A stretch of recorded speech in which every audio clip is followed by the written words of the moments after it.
যুদ্ধের সমাপ্তি ঘটবে কিভাবে, মা সীতা উদ্ধার হবে কিভাবে? রাবণকে তো এইভাবে দুমড়ে মুছড়ে পড়তে দেওয়া যাবে না। কি করা যায়? দেবতারা তখন দেবী সরস্বতীকে পাঠালেন রণস্থলে, সমস্ত কিছু বলে পাঠিয়ে দিলেন। দেবী সরস্বতী এসে রাবণের কণ্ঠাগ্রে বসে রাবণকে একেবারে দুর্বাক্য প্রয়োগ করাছে, মন্দ কথা। মুহূর্তের মধ্যে রাবণের বোর পাল্টে গেল, উল্টো পাল্টে রামচন্দ্রকে মন্দ কথা বলতে শুরু করে দিয়েছে। বিভীষণ এবার বলছে যে প্রভু দেখো, তুমি একটু আগে যাকে ভক্ত বলে চিহ্নিত করেছিলে সেই রাবণ একটি দুর্বাক্য প্রয়োগ করছে তোমার। শুধু তাই নয় প্রভু দেখো, রাবণ তার দুই সাথে অস্ত্র শস্ত্র তুলে নিয়েছে। এবার কি করবে? আত্মরক্ষা করবে নাকি অস্ত্র ফেলেই বসে থাকবে? শ্রীরামচন্দ্র তখন ধনুর্বাণ তুলে দেয়। রাবণ যখন প্রভুকে লক্ষ্য করে বাণ বর্ষণ করতে শুরু করলো, তখন বিভীষণের সহযোগিতা বা ইন্ধনে সাবধান পুরিয়া রাম কালো চক্র রাবণের মাথা কাটি ভূমি তলে পড়ে, তার এক মাথা কাটা গেল দেখে দেবে ব্রহ্মা বলে সেই মুন্ড উঠে ততক্ষণ পুনর্বার রঘুনা অর্ধচন্দ্র বনে ওই মুন্ড কাটিয়া পারিল সেইখানে রণস্থলে রাবণের মুখে ওই মাথা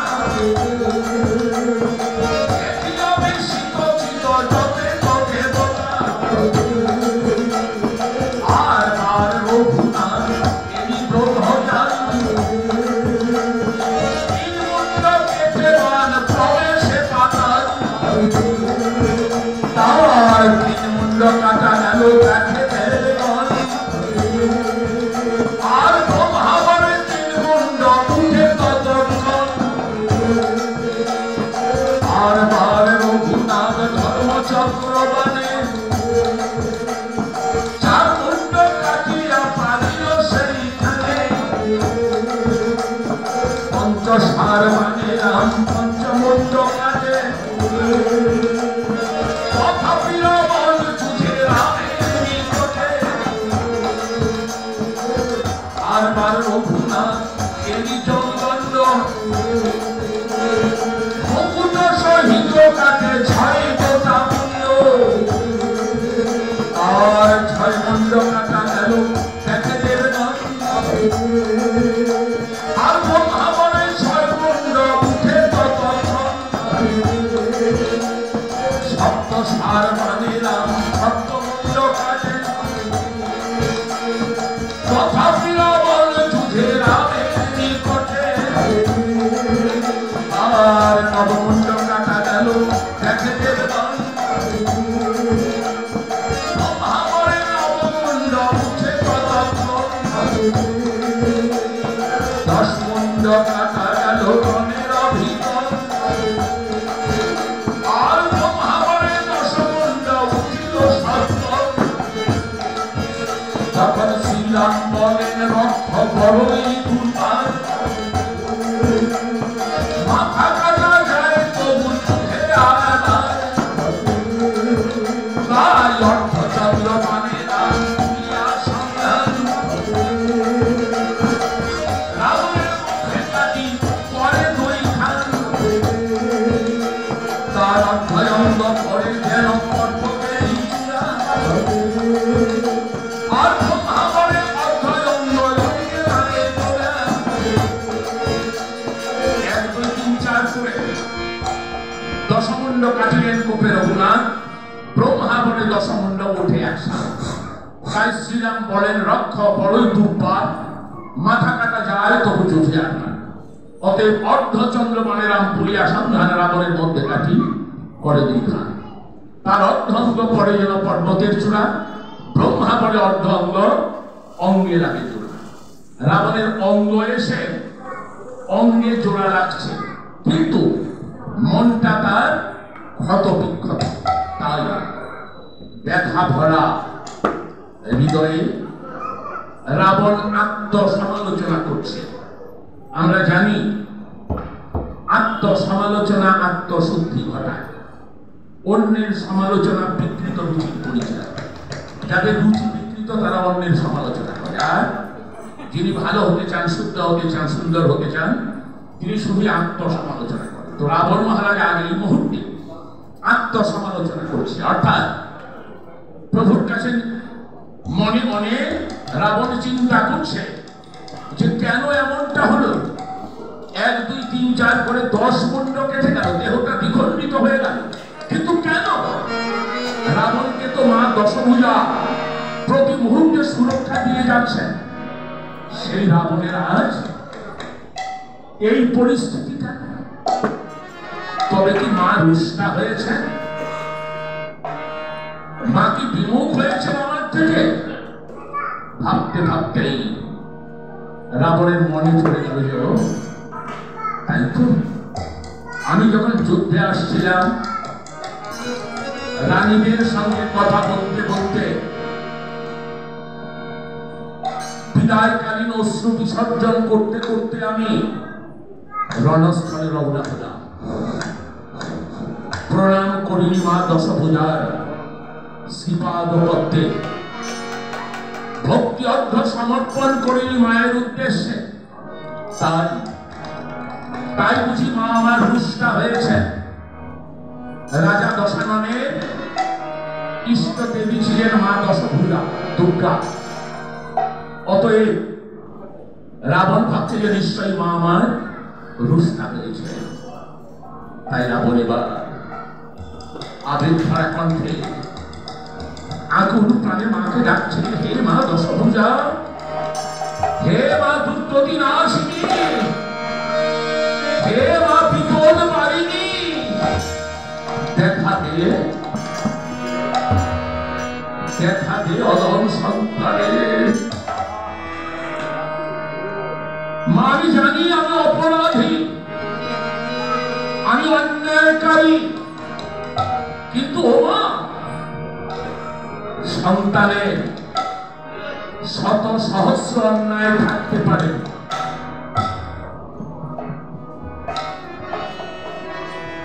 যিনি মা তিনি কখনোই সন্তানের অন্যায়কে বড় করে দেখেন না। মা,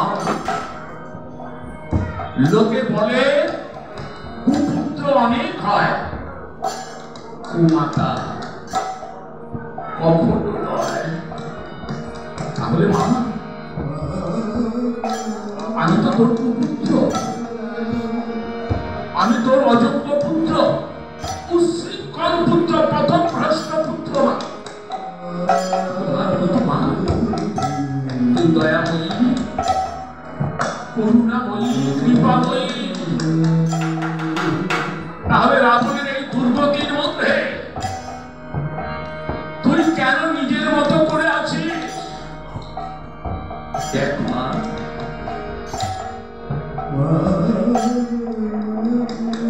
যেখানে আছিস তাকিয়ে দেখ, তোর ছেলে রাবণ আজ হাহাকার করে করে মাটিতে গড়াচ্ছে।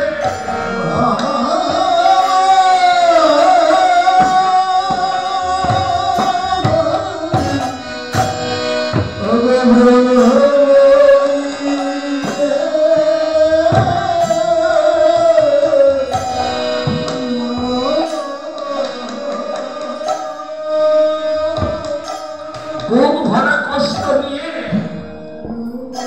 দেহ ভরা যন্ত্রণা নিয়ে, চোখের জলে বুক ভাসিয়ে তোর পুত্র রাবণ মাটিতে গড়াগড়ি যাচ্ছে। মা, আসবি না? দেখা দিবি না? কোলে তুলে দিবি না অধম সন্তানকে? আয় আয় মা, জননী জননী আয়, এসে দেখা দে, কৃপা কর, কোলে তুলে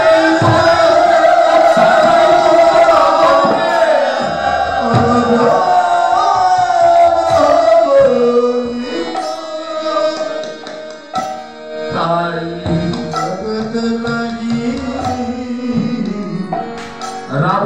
হৃদয় বিনায়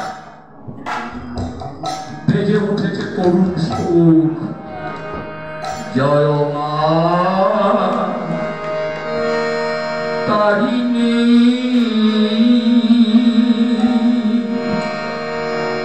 পতিত পাবনী,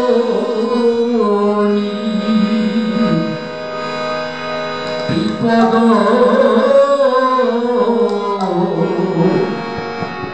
বারিণী, দেখা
কেউ যখন বিপদে পড়ে, কেউ যখন সংকটে জড়ায়,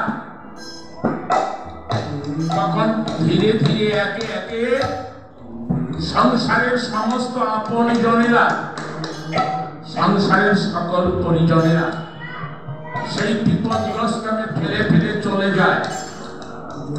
বিপদগ্রস্ত বিপদ সাগরে হাবুডুবু খেতে থাকে। সংসারে একজন মানুষ সেই বিপদগ্রস্তকে ফেলে যান না,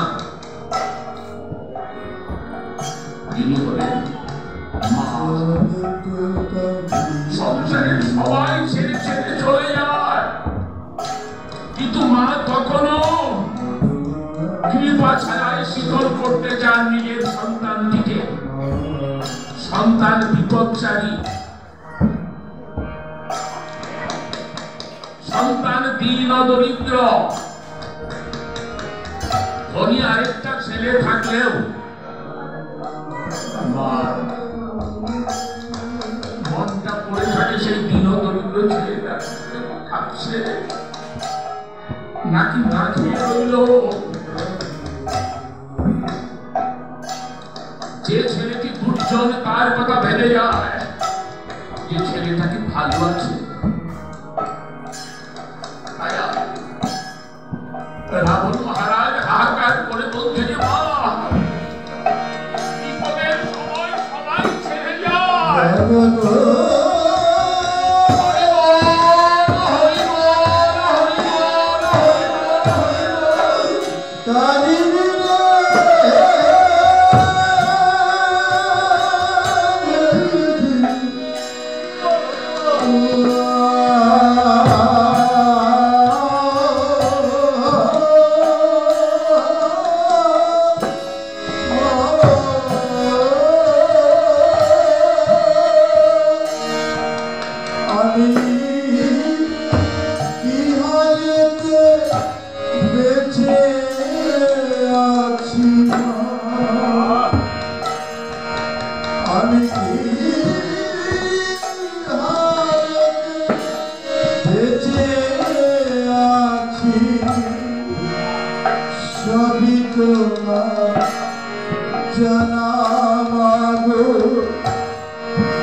যখন মার দর্শন আকাঙ্ক্ষায় হাহাকার করছে, তখন মা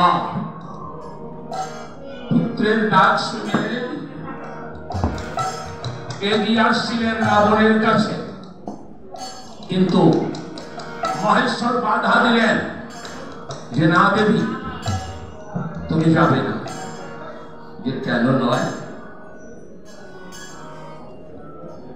যে রাবণ তোমার পথভ্রষ্ট সন্তান, রাবণ সমস্ত সীমা লঙ্ঘন করেছে, কাজে সীমা লঙ্ঘনকারী অত্যাচারী পুত্র রাবণকে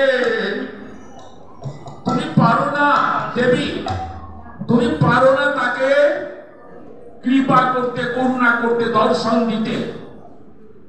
দেবী বলে যে তুমি যা বলছো তা তোমার দিক থেকে ঠিক, কিন্তু প্রভু আমি যে মা, আমি মা, তাই তুমি যতই যুক্তি খোঁজো, মা হয়ে আমি পারি না।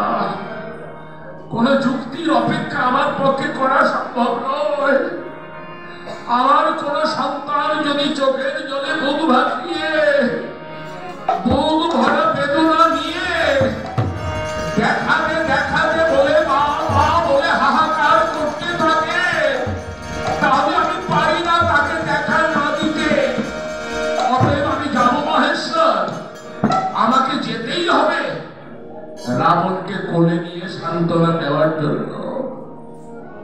আমার যাওয়ার কোনো গত্যন্তর নেই। অতএব কৃপা নয়নে অভয় হাতে এলেন শিবানী।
এসে রাবণকে কোলে নিয়ে অভয় আশিস দিচ্ছে। রাবণ তখন মাকে কাছে পেয়ে সাক্ষাতে করিয়া স্তব রাজা লঙ্কেশ্বর রাম সনে সংগ্রামে চলিল।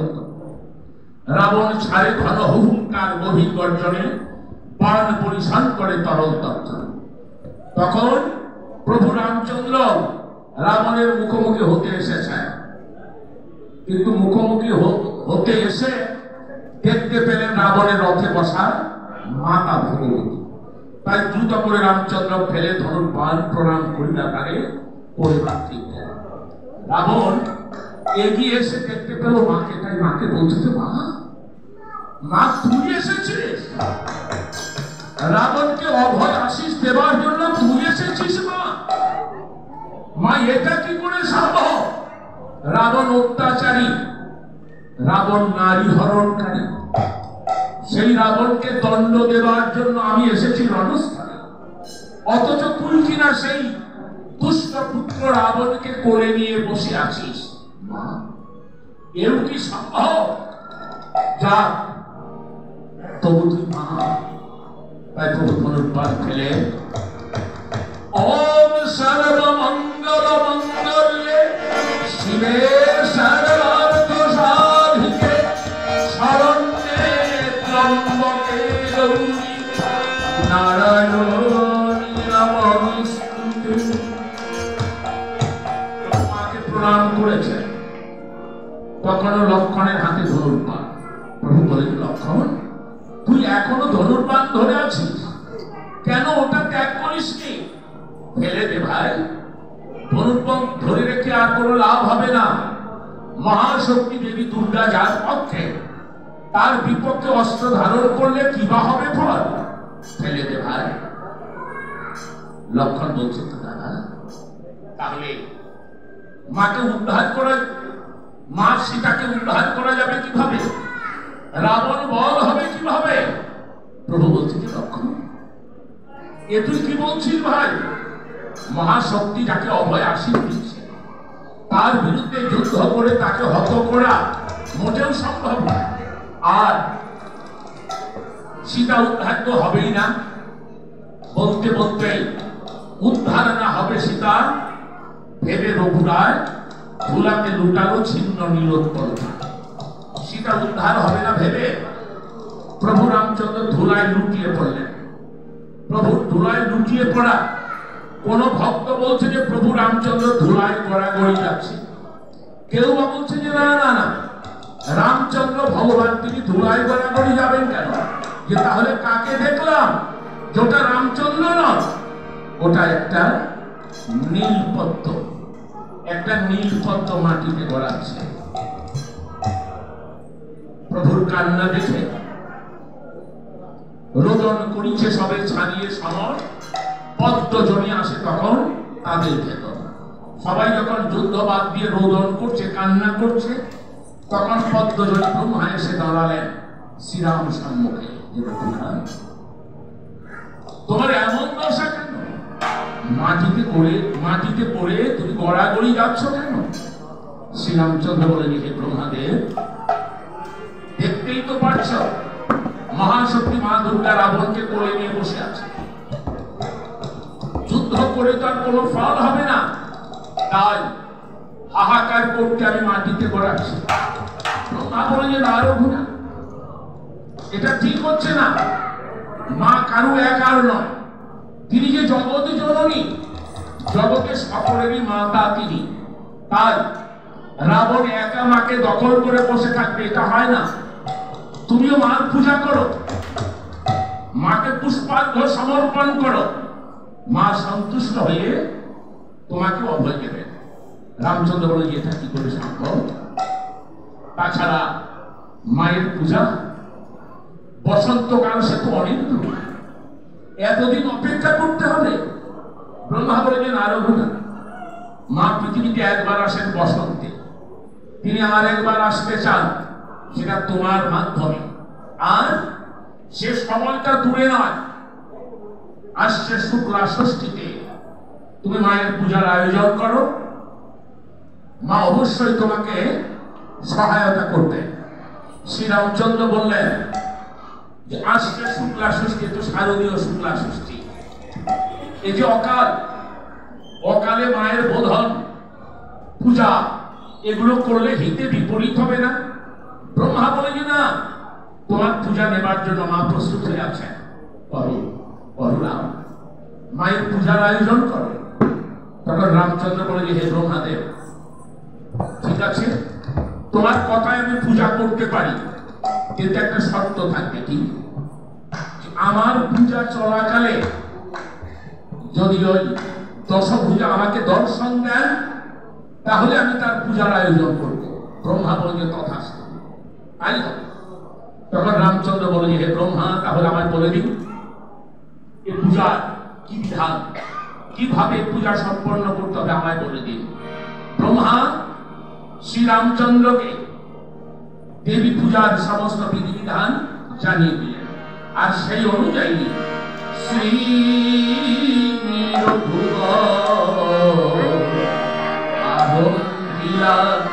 দেবীর অর্চন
মায়ের বোধন আমন্ত্রণ অধিবাস সম্পন্ন করলেন, মৃন্ময়ী মূর্তি তৈরি করলেন, নবপত্রিকা বসালেন।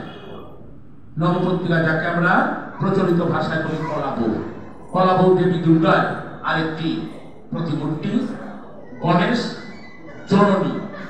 গণেশের পাশে থাকলেও তিনি গণেশের জননী মা। তো প্রভু চণ্ডীপাঠ করে করেন উৎসব, নৃত্য গীত করে বানরেরা সব। চণ্ডীপাঠ নৃত্য গীতের গুলোর মধ্য দিয়ে পূজা অনুষ্ঠান চলমান। নৃত্য গীত আজও হয়, এখনো হয়, তবে বড় পাংশে, বড় নিন্দা, বড় লজ্জা। নৃত্য হয়, গীত হয়, কিন্তু সাথে চলে পাগলা পানি, তারপরে মাতলামি। সেই আরতি আর থাকে না, থাকে ডেক সেটের সাথে শুধু হাত পা নাড়াচাড়া। কিন্তু আরতি যেটা মাকে অর্পণ করা প্রয়োজন সেটা হয় না। বিকার এসে গেছে, গোলমাল সৃষ্টি হয়ে গেছে। অর্চনা এখন আর অর্চনার চেহারায় নেই। তো যাই হোক, কথা বাড়ানো যাবে না, আরেকদিকেও খেয়াল রাখতে হচ্ছে। এখন প্রভু রামচন্দ্র ষষ্ঠী, সপ্তমী, অষ্টমী বিহিত পূজা সম্পন্ন করেন। নিশাকালে সন্ধি পূজা করেন রঘুনাথ, নৃত্য গীতে বিবাহ বলি হইল প্রভাত। প্রভু নিশাকালে সন্ধি পূজা করলেন। নিশাকালে কেন? হ্যাঁ, সন্ধি পূজার কোনো নির্দিষ্ট সময় নেই। তার মানে অষ্টমী ছেড়ে যাবে, নবমী লাগবে। অষ্টমীর শেষ 24 ঘন্টা, নবমীর প্রথম 24 ঘন্টা, এই 48 ঘন্টা সময় হচ্ছে সন্ধি পূজার কাল। যেমন এইবার, এই বছর মানে সামনের পূজাটা, অষ্টমী পূজা সময়টা ঠিক খেয়াল নেই। অনেক সকালে সূর্যোদয়ের কিছু পরে অষ্টমী পূজা শেষ করে সন্ধি পূজা বসতে হবে। ওই অনেক সকালে সন্ধি পূজা শেষ করার পরেই শুরু হবে নবমী পূজা। এই যে একটা পরিস্থিতি, অতএব সময়ের কোনো ইয়ে নেই। যখন অষ্টমী ছাড়বে তার 24 ঘন্টা নিয়েই সন্ধি পূজাটা হবে। এখন প্রভু রামচন্দ্র সন্ধি পূজা সম্পন্ন করলেন। আজ নবমী,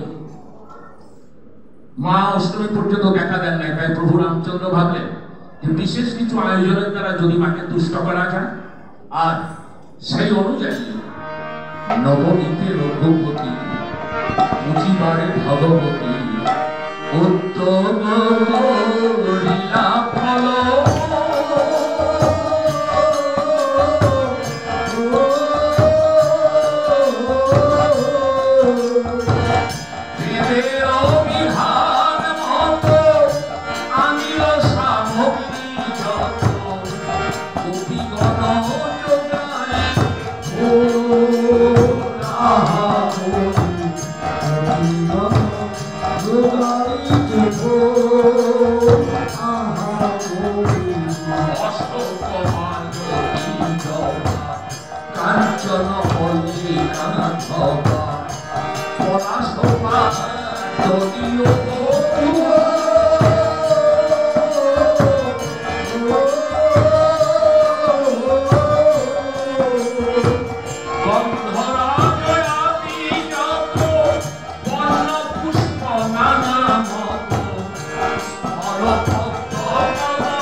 বানর সেনারা চারদিক থেকে নানা জাতির অসংখ্য পুষ্প এনে প্রভু রামচন্দ্রের পূজার ডালায় দিয়েছে।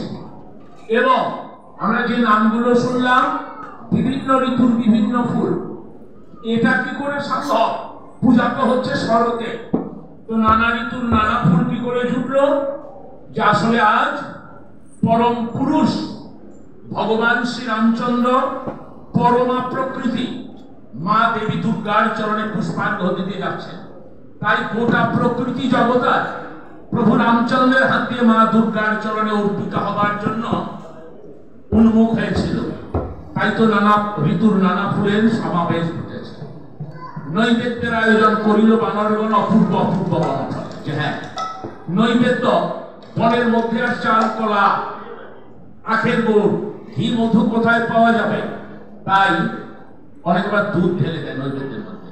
দুধ ঢালার কোনো প্রয়োজন নেই, নৈবেদ্যের মধ্যে একটু ঘি দেবেন, তাও 5 বছর আগে ঘি না দেওয়াই ভালো। দরকার একটু করে কিনে এনে সেটা দেওয়া ভালো।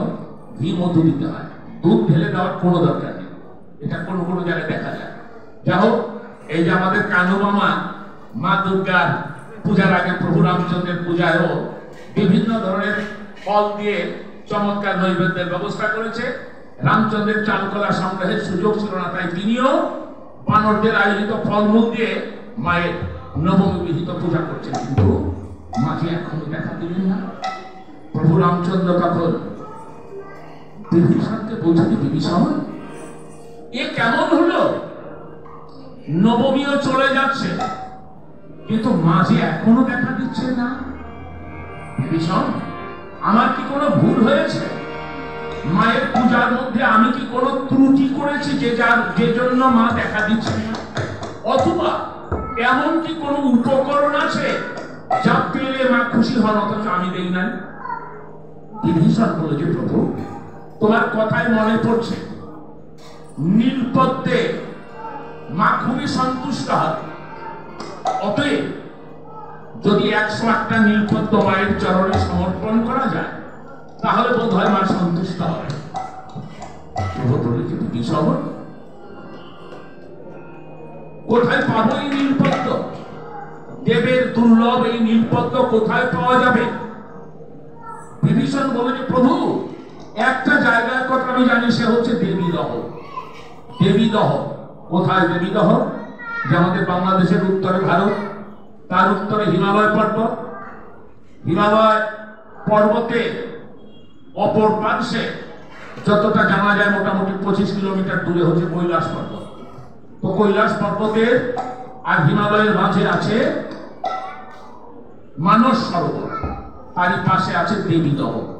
তো বিভীষণ বলল, প্রভু ওই দেবীদহ থেকে যদি নীলপদ্ম আনতে হবে, আর 108টা নীলপদ্ম দিলে মা হয়তো বা খুশি হয়ে কৃপা করতেই পারে। প্রভু তখন বলে যে, বিভীষণ তাহলে কাজ করো, শিগগির তুমি আমাকে নীলপদ্ম পাওয়ার ব্যবস্থা করে দাও। কি করা যাবে? বিভীষণ তখন সকল বানর সেনাদের মাঝে এসে বলছে যে, ওরে প্রভুর 108টা নীলপদ্মের প্রয়োজন, তুই যাবি নীলপদ্ম আনতে? তুই যাবি?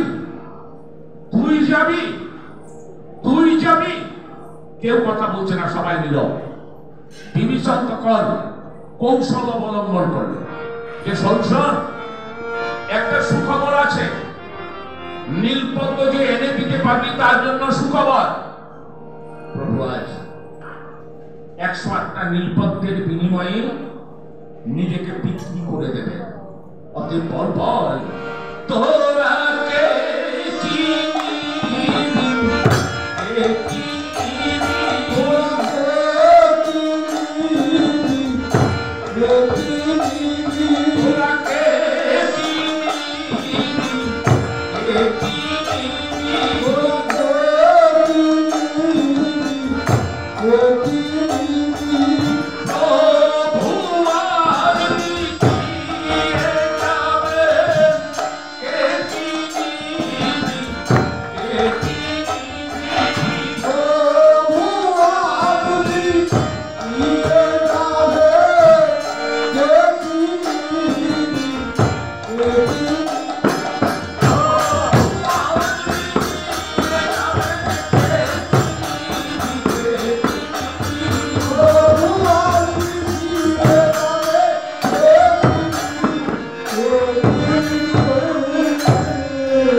প্রভু চিরতরে বিকিয়ে যাবেন। কে যাবি সেই নীলপদ্ম আনতে?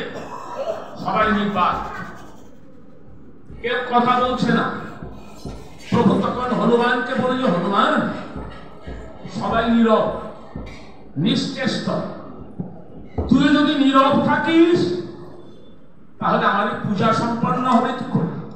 হনুমান বলে, প্রভু আমি যেতে পারি, কিন্তু বিভীষণ যে শর্ত দিয়েছে সেই শর্তে আমি রাজি নই। মানে যে বিভীষণ বলেছে 101টা নীলপদ্মের বিনিময়ে তুমি ওই ভক্তের কাছে চিরতরে বিক্রি হয়ে যাবে। প্রভু আমি এই শর্তে রাজি নই, কারণ তুমি হচ্ছ জগৎ বন্ধু, জগদীশ্বর, বিশ্বনাথ, বিশ্বেশ্বর। তো তুমি 108টা নীলপদ্মের বিনিময়ে নির্দিষ্ট একজন ভক্তের হয়ে যাবে, আর ভক্তরা তোমার অর্চনা, আরাধনা, উপাসনা করবে না। প্রভু বলে, যে হনুমান, সাধু সাধু বৎস, আমি তোকে ধন্যবাদ দিই, তাহলে তুই যা, এমনিতেই যা। হনুমান বলে, না প্রভু, বিনা শর্তে যা। কি শর্ত? হনুমান বলে, প্রভু আমি যেতে পারি, কিন্তু বিনিময়ে তুমি যখন দাপর যুগে ধরা দামে অবতীর্ণ হবে, সেই সময় তোমার হাতের বাঁশি খুলে ওই হাতে আমি পরিয়ে দেবো ধনুর্বাণ। যদি রাজি থাকো তাহলে আমি যেতে পারি। প্রভু বলে, যে হনুমান, এটা কি করে সম্ভব? কৃষ্ণ হয়ে রাম রূপ দেখাবো কেমন? হনুমান বলছে, প্রভু তুমি রাম হয়ে কৃষ্ণ রূপ দেখাওনি? যখন নাগপাশ বন্ধনে আবদ্ধ হয়ে দুই ভাই পরীক্ষা হয়ে চিৎকার করছিলে, আমি একটু গতি এনেছি কথায় বার্তায়, কাজে 10:30 করার একটু টার্গেট দেয়, যে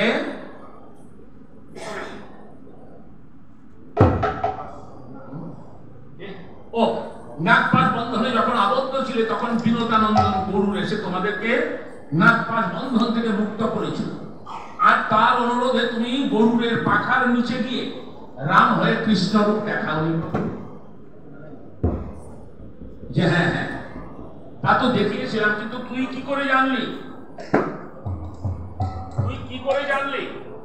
হনুমান বলছে, যে প্রভু আমি দেখতে পেরে গেছি, অতএব তুমি বলো আমার ইচ্ছে পূর্ণ করবে। প্রভু বলে, যে তথাস্তু, তাই হবে। আর রাজসূয় যজ্ঞের পর রাজা যুধিষ্ঠিরের রাজসভায় সমস্ত ভক্তরা গোবিন্দকে প্রণাম করে করে যাচ্ছে, হনুমান দাঁড়িয়ে। গোবিন্দ তখন বলে, যে হনুমান, সবাই প্রণাম করছে আর তুই দাঁড়িয়ে আছিস কেন? প্রণাম করবি না?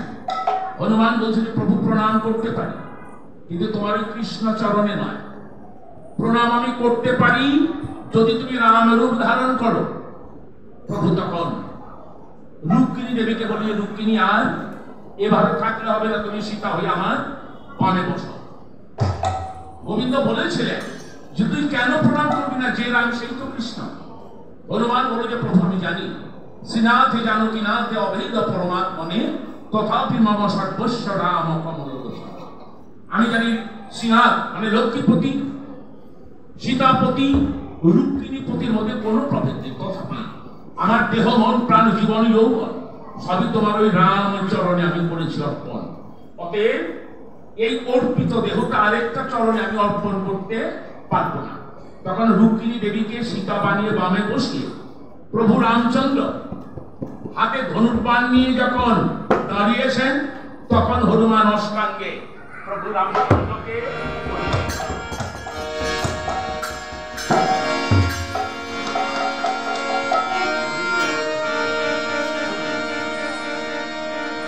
অতএব প্রভুকে শর্তে রাজি করিয়ে হনুমান ছুটল দেবী দহপানে। প্রভু মায়ের চরণ প্রান্তে বসে কাকুতি মিনতি, দর্শন আকাঙ্ক্ষার জন্য অভিব্যক্তি সবই করে যাচ্ছেন। ওদিকে পবন নন্দন পবন বেগে অষ্টোত্তর শত সংখ্যক নীলপদ্ম এনে প্রভু পূজার ডালায় নামিয়ে দিলে। নীলপদ্ম দেখে পুলকিত চিত্ত রাম মন্ত্র উচ্চারণে নীলোৎপল দেয় ক্রমে শঙ্করী চরণে। নীলপদ্ম দেখে খুশি হয়ে রামচন্দ্র এক এক করে নীলপদ্ম তুলে নিচ্ছেন। আর চন্দন নীলোৎপল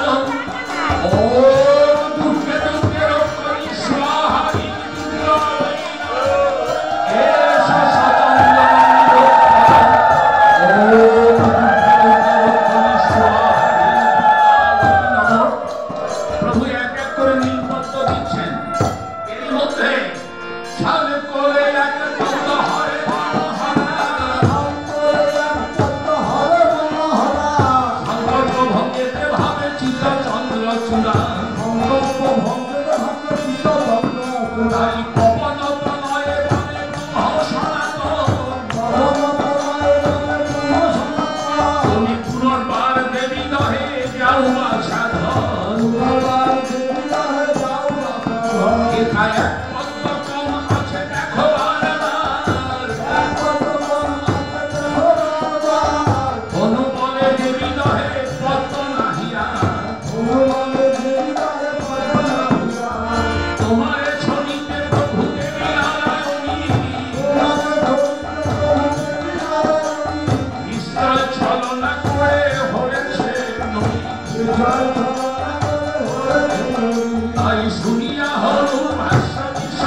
নীলপদ্ম দিতে দিতে সংকল্প করেই তো দিচ্ছেন।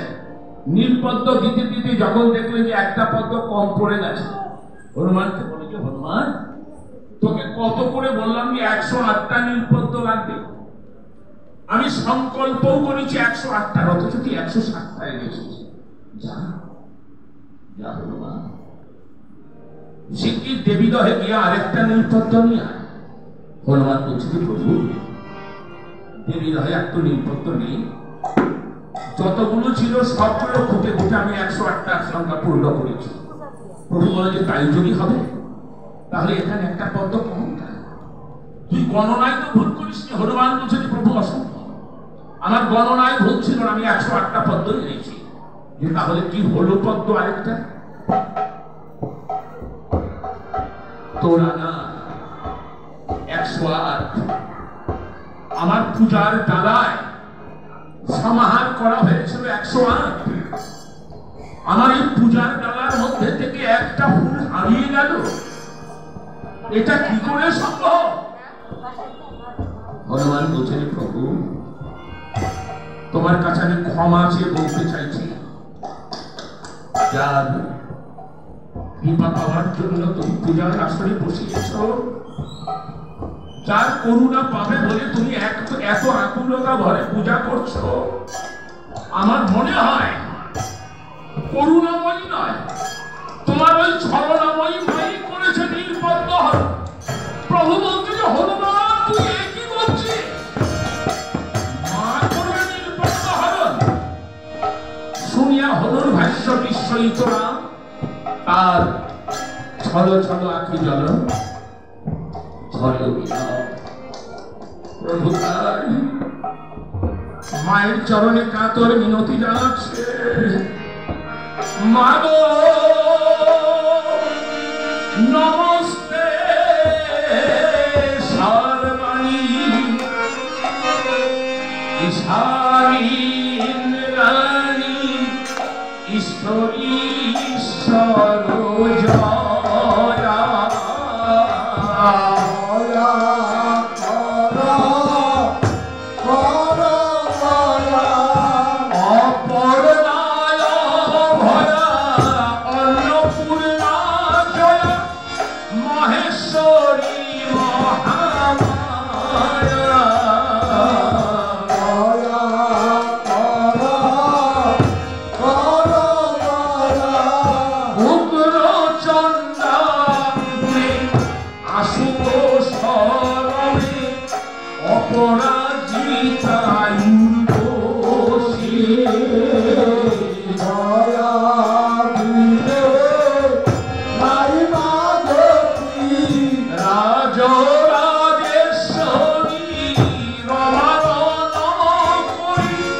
শঙ্করী শিবা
বিড়ম্বনা করায়া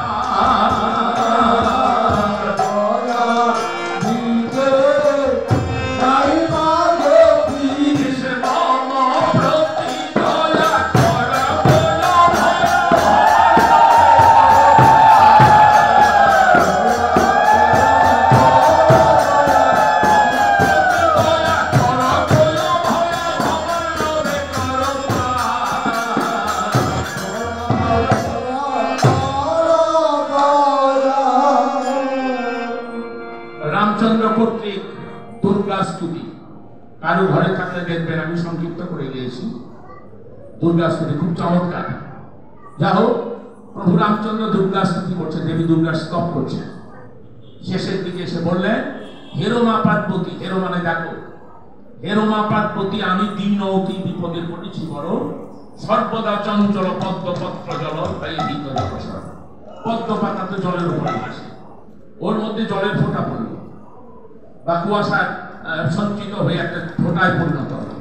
তো যখন ওই জলাশয়ে ঢেউ খেলতে থাকে তখন পদ্ম পাতার জলটা টলমল করে, টলমল করতে করতে কখন হয়তো বা পাতা কাত হয়ে ঢেউয়ের ডোবায় পাতা কাত হয়ে জলটা বিশাল জলরাশির মধ্যে মিশে যায়। তাই রামচন্দ্র বলছেন যে হেরো মা পার্বতী আমি বিনতি বিপদে পড়েছি বড়, সর্বদা চঞ্চল পদ্ম পত্র জল ভয়ে ভীত জলসর। বিপদে আমার না হয় তোমার বিড়ম্বনা করা, আর এসে মম প্রতি দয়া করো অভয়া, ভবার নবে করবা। ভবার নব, ভবযোগ অর্ণব, অর্ণব মানে সাগর, পৃথিবী নামক সাগর থেকে তুমি আমার পরিত্রাণ করো। রামচন্দ্র এমন করে ডাকছেন, কিন্তু পাথর বললেও মনে হচ্ছে যেন মা বলছেন না। কি করা যায়?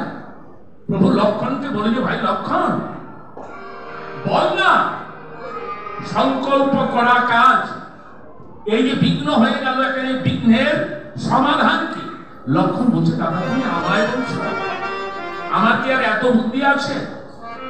প্রভু ভাবতে ভাবতে হঠাৎ আনন্দে চিৎকার করে উঠলে, লক্ষণ ভাই, লক্ষণ আমার পেয়ে গেছি ভাই, আমি দুটো নীলপদ্ম পেয়ে গেছি। লক্ষণ বলছে দাদা বলছে হারালো একটা, দাদা বলছে দুটো পদ্ম পেয়েছে, কেমন করে সম্ভব? ভাবিতে ভাবিতে ধ্যান করিলেন নীল কমল আঁখি করে বলে সর্বজনী, সুবল নয়ন ফুল নীল সংকল্প করিব পূর্ণ বুঝিবে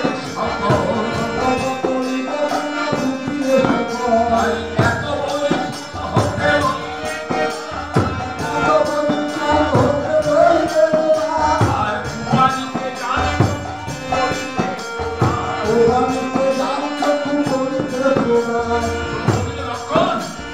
লোকে আমায় নীল কমল আঁখি বলে, নীল কমল আঁখি, নীল কমল মানে পদ্ম, আঁখি মানে চোখ, যে আমার চোখ দুটোকে অনেকেই নীল কমল বলে থাকে। তাহলে আমার দুটি চোখ হচ্ছে দুটো পদ্ম। ভাই পদ্ম কম পড়েছে একটা, দুটো পদ্ম তো আসে, এর থেকে একটা পদ্ম দিলেই তো আমার সংকল্প পূর্ণ হয়ে যায়। এই লক্ষণ দিয়ে শিগগির আমাকে একটি বান দে। লক্ষণ বান দিয়েছে প্রভু, সেই বান নিজের নয়নে স্থাপন করে যখন চক্ষু উপরের দিকে যাচ্ছে, তখনই মৃন্ময়ীর মধ্য থেকে চিন্ময়ী বেরিয়ে এসে বলছে,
হবে, তোমার দেওয়া হয়ে গেছে, আমারও সংকল্প পূর্ণ হয়ে গেছে।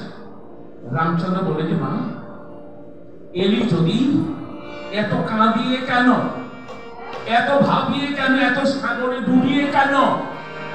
উত্তরে রামায়ণ বলছে যে রামচন্দ্রের ষষ্ঠী রাতের পূজাতেই মা খুশি হয়েছিলেন, তোকে দেখা দেন নাই কেন?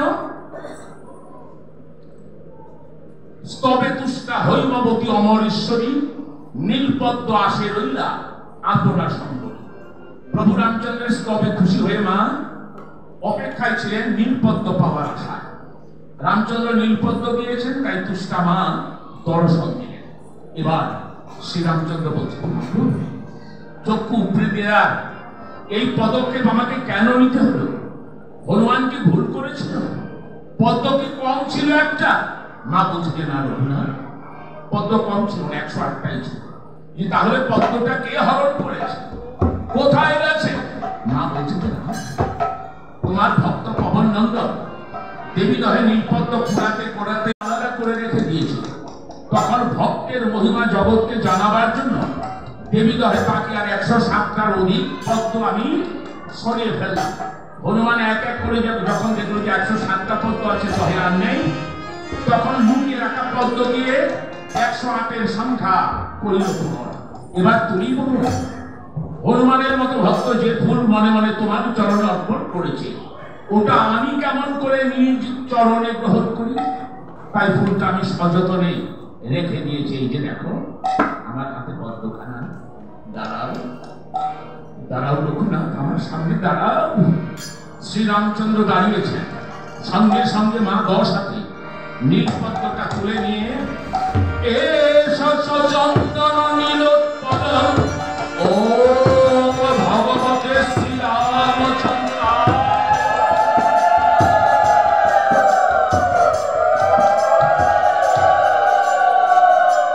মা ওই নীলপদ্মটা যখন প্রভু রামচন্দ্রের চরণ দিয়েছেন, প্রভু রামচন্দ্র চমকে উঠেছে, মা তুই এটা কি করলি? তুই আরাধনা, আমি আরাধনা, অথচ তুই উল্টো আমার পায়ে আমার চরণে ফুল দিলি। মা বলছে কেন ভুলে যাচ্ছ? তুমি পুরুষ, আমি প্রকৃতি, তুমি নদী, আমি তার গতি, তুমি মণি, আমি তার উজ্জ্বলতা, তুমি অগ্নি, আমি তার দাহিকা শক্তি। শক্তি আর শক্তিমান এ তো অভিন্ন, অভেদ। অতএব তুমি যদি 108টা নীলপদ্ম দিতে পারলে আমি একটা কেন পারব না? এবার তোমার কাছে আমি একটা আজ্ঞা চাই, কি যে তোমার চরণে অর্পিত ওই নীলপদ্মটা, ওই নির্মাল্যটা আমি নিয়ে যেতে চাই। যে কোথায় নেবে মা, কোথায় নিয়ে যেতে চাও? আমি কৈলাসেতে নিয়ে যাব, আমি কৈলাসেতে নিয়ে যাব, হর করে অর্পণ করিব, কৈলাসেতে নিয়ে যাব, আমি হর করে অর্পণ করিব, কৈলাসেতে নিয়ে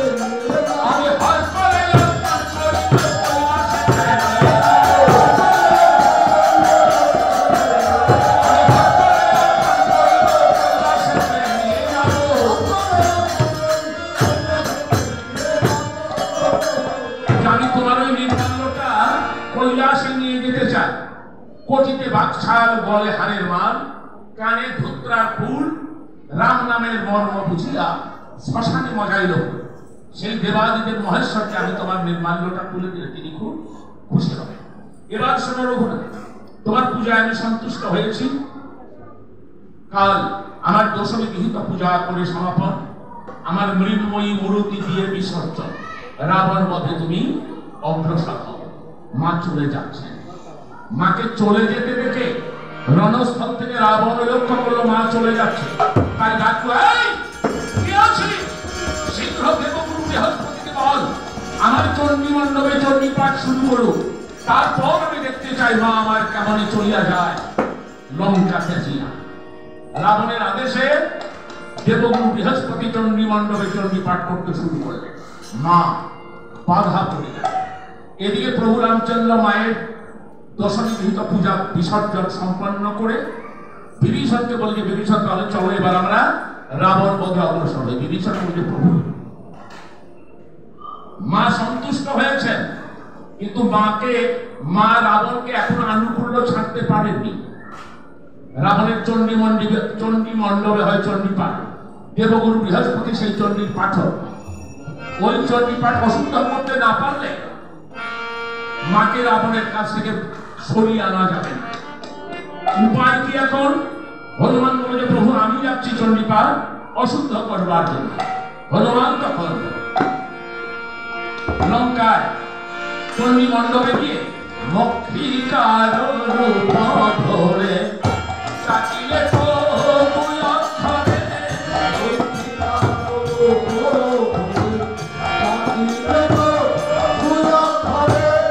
অভ্যাসে পড়িয়া যায় গুরুটি হস্ত অভ্যাসে পড়িয়া মক্ষিকা মানে মাসি।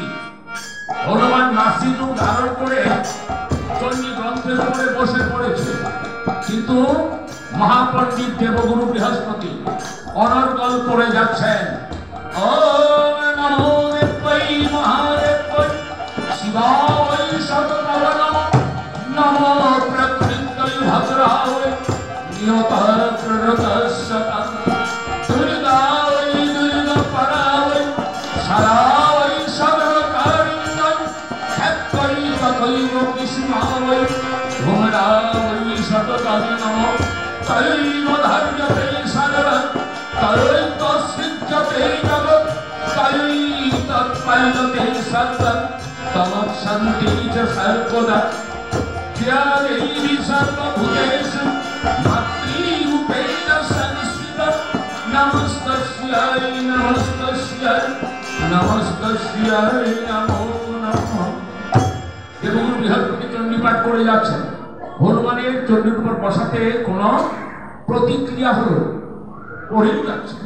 হনুমান তখন মক্ষিকার রূপ ত্যাগ করে নিজ রূপ ধারণ করে জয় রাম জয় রাম জয় সীতারাম এক লক্ষ্য দিয়ে দাঁড়িয়েছে চণ্ডী মণ্ডপে। তখন বৃহস্পতি অন্যমনস্ক হয়ে ভয় পেয়ে চণ্ডী পাঠ গোলমাল করে ফেলেছে। দেবী তখন চলে যাচ্ছেন। রাবণ আবার দেখতে পেল দেবী চলে যাচ্ছে। দেবীকে ডাকলো রাবণ, হে মা যাসনে জননী ওম দেবী প্রপন্নাস্তি হরে প্রসীদ প্রসীদ মহাবল জগত হিরস্য প্রসীদ বিশ্বস্য পাহি বিশ্বর তরিশ্বরী দেবী চরাচরস্য। রাবণ বলছে মা প্রসন্ন হ, শান্ত হ, সৌম্য হ, দাঁড়া। মা বলছে না রাবণ, বহু দেখেছি তোর অত্যাচার সীমা লঙ্ঘন করেছে, অতএব আমাকে আর ফেরাতে পারবি না, আমি চললাম। মা চলেই গেল। এদিকে প্রভু রামচন্দ্র হনুমানের কাছে চণ্ডী পাঠ অশুদ্ধির কথা শুনে বিভীষণকে বলে যে বিভীষণ তাহলে চলো এবার আমরা রাবণ বধে অগ্রসর হই। বিভীষণ বলেছে প্রভু এখন হোক, দেরি আছে, কারণ রাবণকে মারতে গেলে তার যে মৃত্যু অস্ত্র মৃত্যুবান, সেই মৃত্যুবান ব্যক্তিকে রাবণকে আঘাত করে কোনো লাভ হবে না। আর ওই মৃত্যুবান অতি সঙ্গোপনে রানী মন্দোদরীর কাছে সংরক্ষিত। তার কাছ থেকে কৌশলে যদি বের করে আনা যায়, তার আঘাত করলে হবে রাবণ বধ। কে করবে কর্মটি? এবারে পবন নন্দন এসে প্রভুর চরণে প্রণাম করে বলে যে প্রভু আমি যাচ্ছি। কি করে যাবে সে?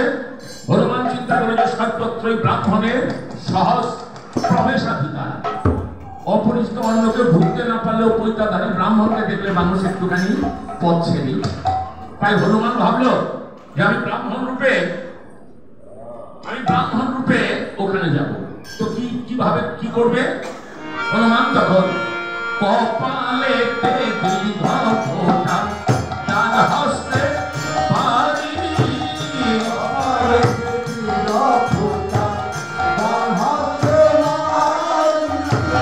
কক্ষ করে পারি পুঁথি যায়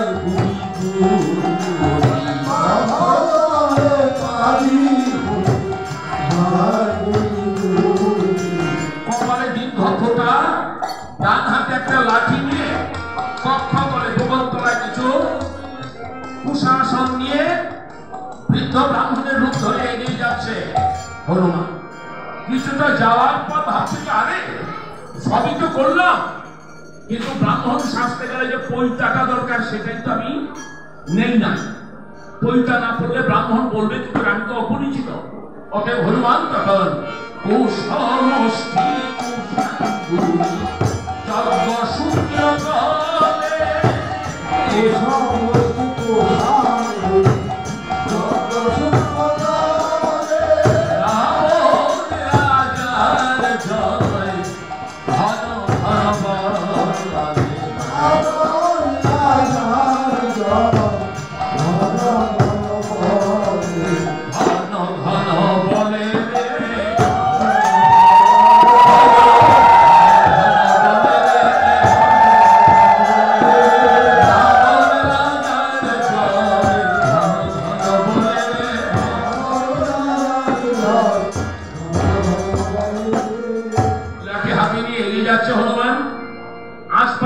বলে না দেখে চিন্তা করে যে যা কেউ যখন নেই তাহলে প্রভুকে একবার স্মরণ করে নেই। তাই ভগবান জয় সীতারাম, জয় জয় সীতারাম বলে প্রভুকে স্মরণ করছে। জয় সীতারাম, জয় রাজা রাবণের জয়। কে রে তুই মা? রানী মন্দোদরী। মাগো একই তোর হাল হয়েছে।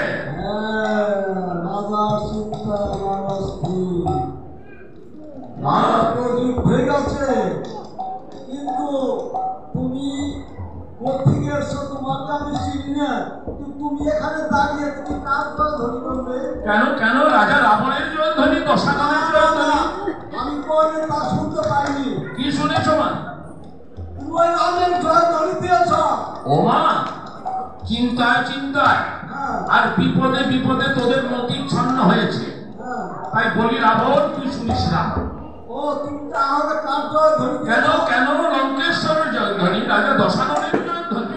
তাহলে তুমি আমার প্রণাম করো। আশীর্বাদ করছি। উচ্ছন্নে যাও রানী, উচ্ছন্নে যাও। আশীর্বাদ কি মনে হলো? কেন মা? আমাকে উচ্ছন্ন দিতে বলবে কেন? না না না, তোর মধ্যে যে দুঃখ আছে, জ্বালা আছে, কষ্ট আছে, যন্ত্রণা আছে, আমি ও সব তোর ভেতর থেকে চলে যাক সে কথাই বুঝি। পরিচয় মানুষ সময় তো খুব কম, পরিচয় দেব? হাই রে পরিচয় কি দেব আমি তোমারে,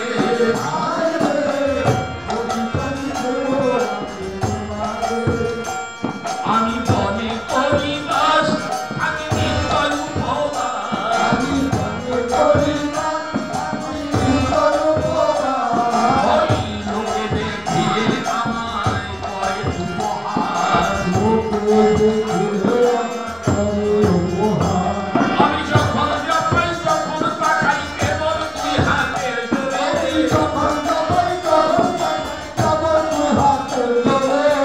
পরিচয় কি দেব রানী তোমার।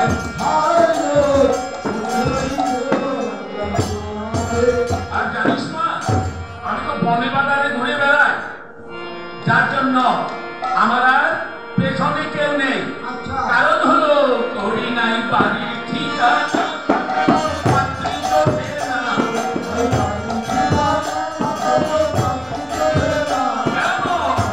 কেমন বয়সে কেউ তো বিবাহ দেয় না। আমি বিয়ের বয়স, আমার বিয়ের বয়স পার হয়েছে, হয়েছি নিঃসন্তানে,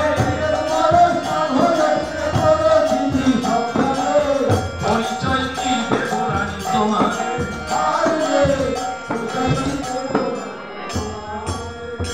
মাগো বুঝতে পারলি তো সব? আচ্ছা আচ্ছা, এখন আমার তো মনে হয় তুমি বলো না। জানি না বা যথেষ্ট জানি। তাহলে বলো তো আসলে যুদ্ধের গল্প হবে কি? মা বিষয়টা কঠিন, তবু যদি জানতে চাস আমি না বলে পারছি না। এই মুহূর্তে তোর মুখ থেকে আদি অক্ষর রা, বৈষ্ণব আকার আদি অক্ষর রা, যে নামটা তোর মুখ দিয়ে উচ্চারিত হবে তিনি এই যুদ্ধে জয়যুক্ত হবে। বর্মা তোমার মুখে বের হলে হবে না। তাহলে তোকে বলছি কেন? তোকেই বলতে হবে, তোকে স্থির করতে হবে কে জয়ী হবে। তোমার এই বই পুস্তকে তুমি ভালোভাবে দেখেছো? হ্যাঁ, এমনটাই ইঙ্গিত দেওয়া আছে।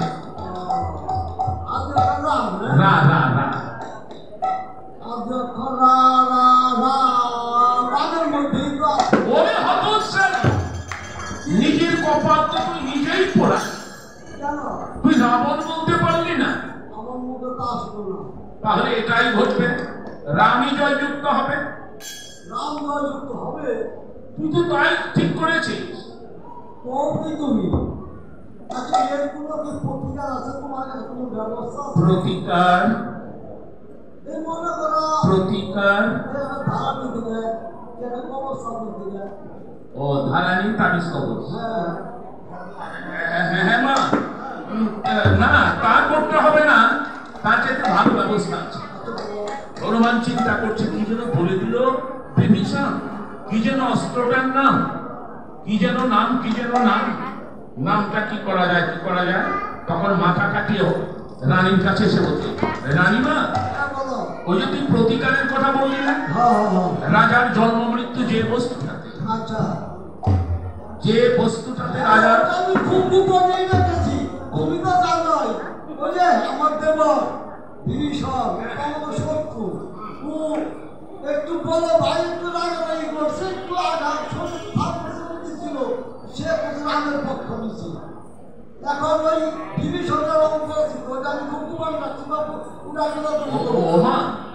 ওই গোপন বস্তুটার নাম বিভীষণ জানে না তো? না না না, আমি সারা ওইটা কেউ জানে না। রাজা যুদ্ধ যাওয়ার আগে ওইটা লঙ্কার কেউ জানে না। না আমি সারা কেউ জান না। ওই বস্তুটা অর্থাৎ ওই বস্তুটা মানে বলো। হ্যাঁ, যার মধ্যে রাজার জন্ম মৃত্যু নিহিত। বুঝছি, কি বলেছিস? হচ্ছে মৃত্যু না। ওরে বাপরে বাপ, মা কেউ জানে না, তুই আমার কাছে বলেই ফেললে। তুই খালি বার হয় ওই বস্তু আমরা কোনটা বলবো? মানে তুই লক্ষ্মী, এই জন্যই বলে সংসার সুখের হয় রমণীর গুণে। তোর মতো রমণী ঘরে ছিল বলে রাজা এখনো রণস্থলে দাঁড়িয়ে আছে।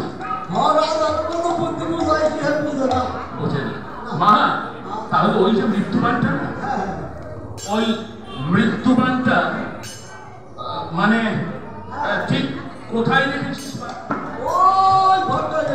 ওই ঘরটা কিভাবে রেখেছিস মা? দেখা তো জানি। তাই? চমৎকার চমৎকার চমৎকার, সত্যি মা তোর তুলনা হয়। তোর মুখ ফাটে কিন্তু মুখ ফোটে না। ভালো, খুব ভালো করেছিস, খুব ভালো করেছিস। হ্যাঁ, তুই যে প্রতিকারের কথা বললি, ওই মৃত্যুমানের গোড়ায় যদি মা মঙ্গলচণ্ডীর একটু পূজা দেওয়া যায় তাহলে কিন্তু তোর বিপদ কেটে যাবে। বিপদ কাটবে? করবি? হ্যাঁ, আমি এই পূজা করি। এই পূজার নাম তোমরা কখনো শুনিনি? না না না, আমরা এটা আমরা করি না। সব জায়গায় সবটা প্রচলন নেই। করবি মঙ্গলচণ্ডী পূজা? এখন পূজায় কি কি লাগবে তুমি? মা মঙ্গলচণ্ডী আর কিচ্ছু চান না, তিনি শুধু চান ফলমূল, নরম নরম, রসাল রসাল। যত ফলের আয়োজন করবি মা তত খুশি হবে। লাগবে না মা, লাগবে না, শুধু ফল। আচ্ছা, আমি তাড়াতাড়ি সেরে দিব। হ্যাঁ মা, যতটা শীঘ্র সম্ভব পূজাটা করে ফেলিস। আমি তাহলে আসি, আমি আসি মা। হনুমান তখন লাঠি ধর করে গমনে উদ্যত হয়ে আবার ভাবছে যে কি করি, ঘর কোথায় তা জানলাম, কিভাবে মৃত্যুবান আছে তাও জানলাম, কিন্তু ওটার কাছে যাই কিভাবে। তাই আবার ফিরে এসেছি। রানীমা বলছিলাম কি, শুভস্য শীঘ্র, শুভ কাজ যত শীঘ্র করা যায় ততই ভালো। জানি তো, তাহলে পূজাটা দেরি করিস না মা, আমি আসি। আচ্ছা, দেখি আমাদের পুরোপুরি কোথায় আছে। আমি আসি তাহলে মা। হনুমান আবার গমনে উদ্যত, আবার বলছে মা সব কাজের একটা শুভ সময় থাকে কিন্তু। ঠিক আছে ঠিক আছে, তাতে যদি তোর উপকার হয়তো কর। আচ্ছা আচ্ছা। রানী পূজার আয়োজন করেছে। হনুমান এবার পুরোহিত বেশে পূজা মন্দিরে প্রবেশ করেছে, কিন্তু প্রবেশ করে চিন্তা করলো যে এখান থেকে মৃত্যুবান নিয়ে বেরিয়ে যাওয়া সহজ হবে না। রাজরা যেভাবে ঘুরে আছে একটা মাত্র দরজা, কি করা যায়? হনুমান তখন উঠে এসেছে। রানী হলো না, এই শুভকর্ম আমার দ্বারা সম্পন্ন হচ্ছে না। আমাদের অপরাধ। তোমাদের অপরাধ, তোমাদের অপরাধ। তোমরা যেভাবে দরজার সামনে শক্ত হয়ে বসে আছো, মাকে যখন আমি ডাকবো মা মন্দিরে ঢুকবে কি করে? পূজাটা নেবে কি? আমার সত্যি জনবল পূজা কখন আমরা দেখি না, শুনে না, তাই করে দেখা গেল। কিন্তু মা, মাকে আসতে দিতে হবে, অবশ্যই দরজা ছাড়তে হবে। তার চাইতেও বড় কথা, এ পূজা এমনই পূজা, এর ভালো যেমন আছে মন্দও তেমন আছে। অর্থাৎ আমি যখন পূজায় বসে ঘন্টার ধ্বনি করবো, ওই ঘন্টার ধ্বনি যদি তোদের করণে পৌঁছে তাহলে তো অঘটন ঘটে যাবে। না তোমার এই পূজা এইরকম কঠিন বিধান। হ্যাঁ মা, এখন ভেবে দেখ কি করবি? ঘন্টার ধ্বনি শুনবি নাকি না? জীবন শুনি নাই। এখন তুমি পূজায় বসে তো ঘন্টা বাড়ি দিলে, আমাদের কোনো ধ্বনি দেওয়া লাগবে। এখন আমরা কাছে রাতে ঘন্টা ধ্বনি শুনতে যাবো, কোন ধ্বনিটা আমরা কিভাবে দেবো সেটা বলো। ওমা, সেটারও কৌশল আছে। কৌশল আছে? আরে ঘন্টা বাজাতে গেলে তো বাঁ হাতে ঘন্টাটা ধরতে হয় নাকি? তো আমি বাঁ হাতে যখন, তোরা এতটাই দূরে চলে যা, ঘন্টার ধরে কেন করণে না পৌঁছে। ওখান থেকে লক্ষ্য রাখবি। কি লক্ষ্য রাখবি জানিস? আমি কখন বাঁ হাতে ঘন্টা তুলবো সেটা বোঝা যাবে। আমার হাতে যে বৃদ্ধাঙ্গুলি, এটা আমি উঁচু করে রাখবো। ঘন্টা বাজাবো আর বৃদ্ধাঙ্গুলিটা আন্দোলিত হবে, তখন উলুধ্বনি দিবি মা। তোমার পূজার দেব এখন তোমার আজকে দেখা গেছে তুমি বৃন্দাবনের পূজা মনে করবো, তাই না? আরে না না মা, পূজা হবে মা মন্দির চলবি। তুমি তো আমার বৃন্দাবনের গেছে, তুমি তাকে থাকি আমাদের পূজা ছাড়ে থাকো, আমাদের দোকান নেই। ওই সময় ঘন্টা বাজবে, ওই সময় দোকান। হনুমান তখন পূজার আসনে বসে রানীদের আয়োজন করা ফলমূল সবকিছু প্রভু রামচন্দ্রের নামে নিবেদন করে মা মঙ্গলচন্দ্রের কাছে ক্ষমা চেয়ে নিয়ে নিজে গদগদ করে দু হাতে প্রচুর পরিমাণ ফল ভোজন করে, তারপর পদাঘাতে স্তম্ভ ভেঙে মৃত্যুবান খানা তুলে নিয়ে নিজ রূপ ধারণ করে দৌড়ে নিয়ে বসেছে লঙ্কার মাটির রাখতে। তখন রানীরা ডাকছে, তখন রানীরা রানী মন্দোদরীকে ডেকে বলছে, ও দিদি, দিদি লো, আরে ব্রাহ্মণ বলে পালিয়ে গেছে, পূজার আসনে বসালি, তার একই রুটি। হ্যাঁ, তাই তো একদম ব্রাহ্মণ নেই, তাহলে অন্য রূপ দেখতেছি। কি অন্য রূপ?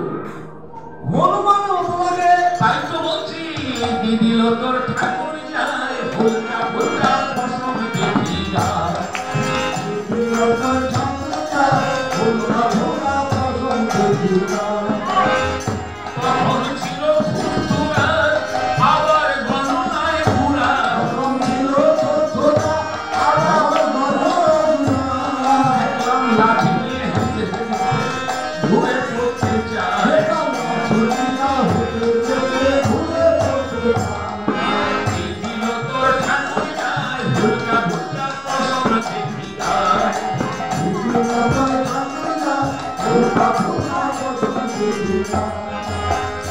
আমরা ভেবেছি মনে বেলা পাকা বলনে, এখন লম্ফ দিয়ে চলে গেল করি কি উপায়, অতি দিল তোর ঠাকুর যায়, ভুলকা ভুলকা ফসল দেখি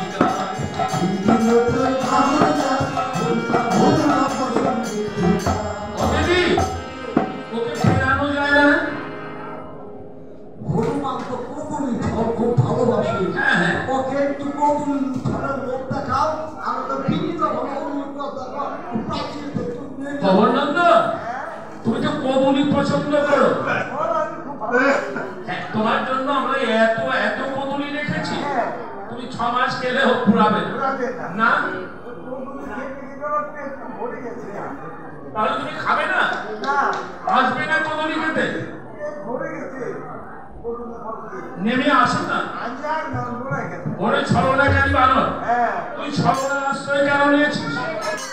পুত্র এখনো বুঝো নাই না এই সরলারি রাবণের কিভাবে রাবণ পেছে এসেছিলাম না রাবণ আমার সন্ন্যাসী পেছে এসে আমার মা সীতাকে তুমি মুক্তি করে নিয়ে গেছি হ্যাঁ তার কাছে আমি সরলারি ও সে সেজেছিল সন্ন্যাসী তুই সেজেছিস ব্রাহ্মণ নেমে আয় গঙ্গা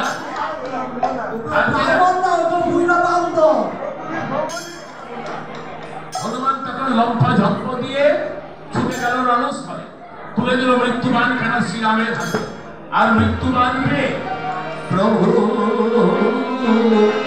জুড়িয়ে ইন্দ্রধনুতে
মৃত্যুবান রাবণকে আঘাত হানতে রাবণ মাটিতে পড়ে গেল প্রভু তৎক্ষণাৎ লক্ষ্মণকে বলে যে যা ভাই লক্ষ্মণ রাবণ মুমূর্ষ অবস্থা শিগগির গিয়ে তার কাছ থেকে কিছু রাজনীতি দিচ্ছে লক্ষ্মণ বলছে দাদা রাবণ হেন দুর্জন তার কাছে যাবো রাজনীতি শিখবো প্রভু বলে যে লক্ষ্মণ তুই জানিস রাবণের মধ্যে দোষ আছে দোষের মাত্রা অনেক কম তুলনামূলক ভাবে গুণের মাত্রা অনেক বেশি অতএব মনে রাখিস ভাই অমূল্য রতন যদি কুস্থানেতে রয় গ্রহণ করিতে পারে শাস্ত্রে হেন হয় মূল্যবান বস্তু মন্দ জায়গা থেকে গ্রহণ করা যায় একজনের দোষগুলোই আমরা দেখি গুণগুলো সন্ধান করি না এটা বড় দোষ আমার বলছি যে না দোষগুলো বড় করে দেখো না গুণগুলো দেখো তার মধ্যে কটা সৃজন শক্তি আছে সেগুলো খুঁজে সেগুলোকে আবিষ্কার করো সেগুলোকে উজ্জীবিত করো সেগুলোকে প্রণোদনা দাও তাহলে ওই মানুষটা কিছু করতে পারবে সংসারের জন্য